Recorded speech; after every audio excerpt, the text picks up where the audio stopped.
Shalom, Bapak, Ibu, dan Saudara semua.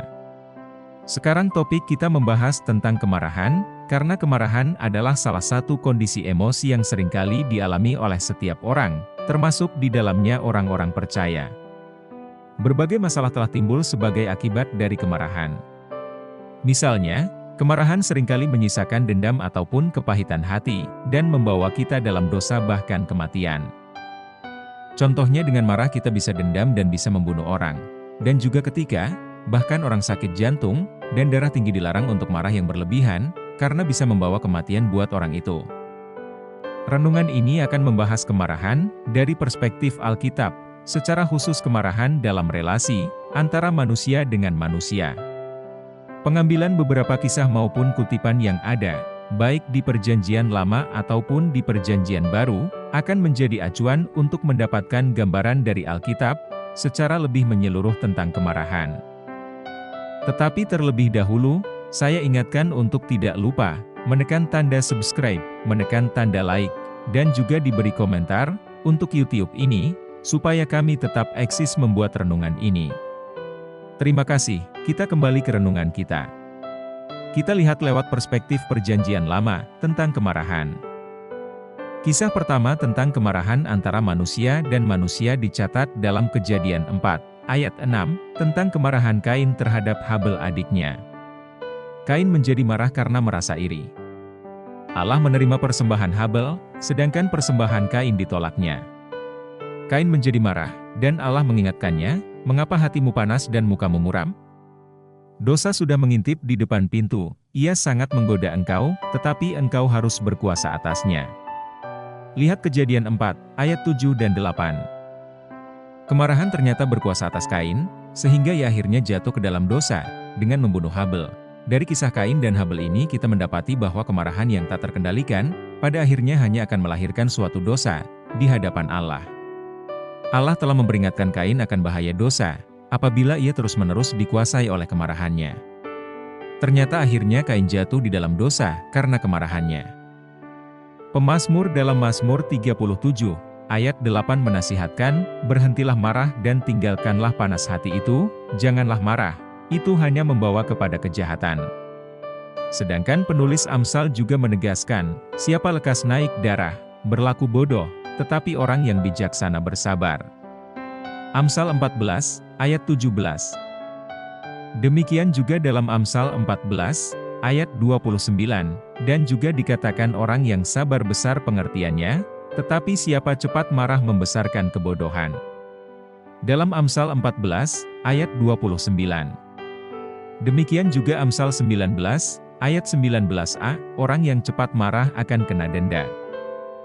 Penulis Amsal juga mengingatkan kita, agar merenungkan dan berhati-hati dalam berelasi dengan orang yang cepat marah. Amsal katakan, "Jangan berteman dengan orang yang lekas gusar, jangan bergaul dengan seorang pemarah," di Amsal 22, ayat 24.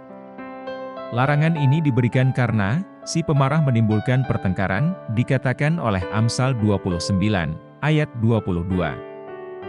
Tidak saja memperingatkan terhadap bahaya dari kemarahan yang diekspresikan, penulis kitab hikmat lain, yaitu Pengkhotbah, mengingatkan, "Janganlah lekas-lekas marah dalam hati, karena amarah menetap dalam dada orang bodoh." Pengkhotbah 7, ayat 8, penulis kitab Pengkhotbah mengecam sifat lekas marah alam diri seseorang. Bukan saja sifat lekas marah, tetapi juga sifat terus-menerus marah atau dendam.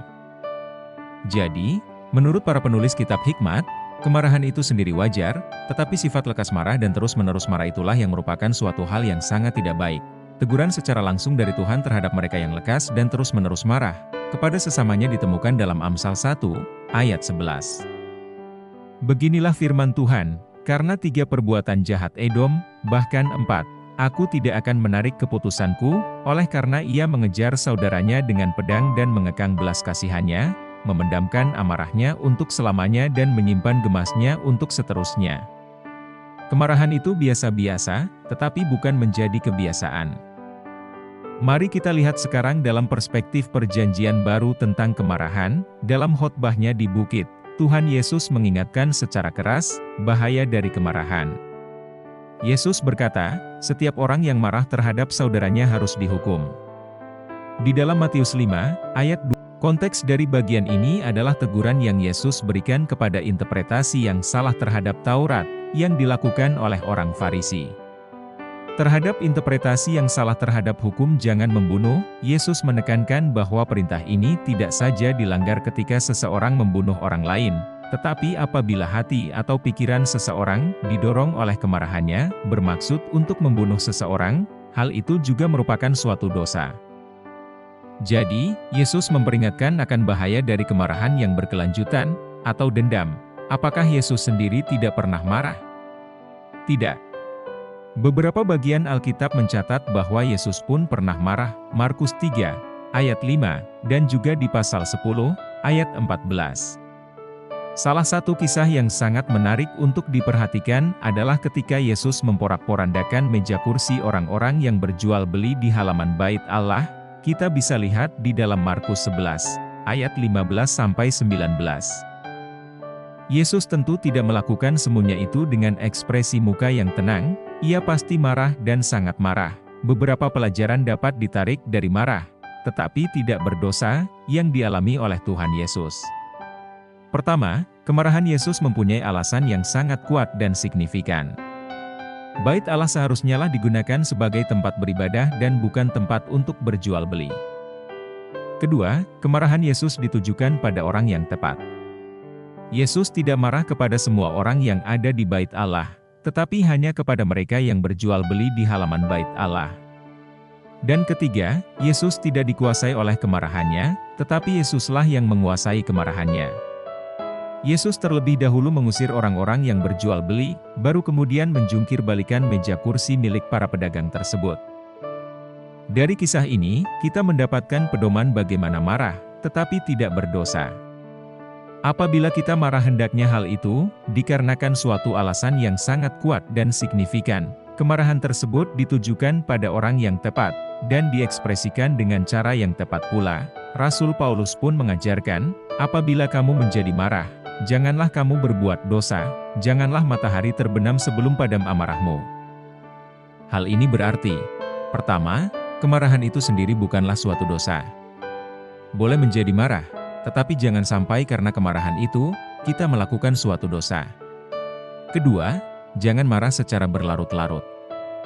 Apabila marah terhadap seseorang, secepat mungkin harus diselesaikan masalahnya. Jangan membiarkan kemarahan menjadi suatu dendam.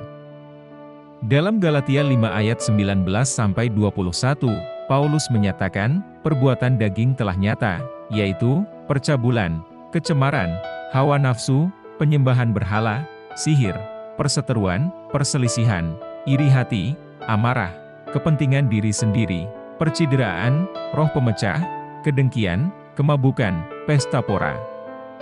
Jadi kata amarah yang disebutkan dalam bagian ini, yang merupakan buah dari perbuatan daging, bukanlah semata-mata mempunyai arti amarah. Tetapi kata amarah di sini mengandung pengertian amarah yang meledak-ledak dan tidak terkendalikan yang sudah menjadi karakter dalam diri seseorang. Dari pembahasan di atas, kita mendapati bahwa menurut Perjanjian Baru, kemarahan itu sendiri bukanlah suatu dosa, tetapi kemarahan dapat menyeret ke dalam dosa. Jadi pertanyaan adalah, apakah orang Kristen, bolehkah marah?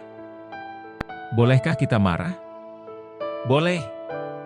Tetapi jangan mudah terburu-buru menjadi marah. Sebelum memutuskan untuk memarahi seseorang, perhatikan beberapa hal berikut. 1.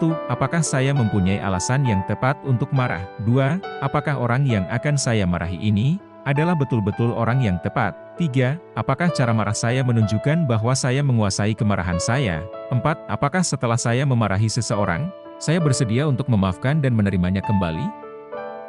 Apabila saudara menjawab keempat pertanyaan di atas dengan jawabannya, saudara dipersilahkan untuk marah. Tetapi apabila saudara menjawab tidak pada salah satu pertanyaan di atas, lebih baik saudara memikirkan ulang keinginan saudara untuk marah, yang saudara miliki. Agar jangan sampai kemarahan tersebut menyeret saudara untuk jatuh ke dalam dosa. Amin. Mari kita berdoa. Tuhan Yesus, saat ini kami baru menyadari bahwa marah atau kemarahan dapat membuat kami melakukan dosa di hadapan-Mu. Ampuni kami ya Tuhan. Kami minta Roh-Mu yang kudus dapat membantu kami untuk mengontrol kemarahan kami ya Tuhan. supaya kami layak di hadapan-Mu. Beri kami roh kelemah lembutan dan hikmat untuk dapat mengontrol kemarahan kami ya Tuhan. Dan lebih dari itu ajar juga kami bisa mengampuni orang yang bersalah kepada kami seperti yang Engkau ajarkan. Di dalam nama Tuhan Yesus kami berdoa. Amin.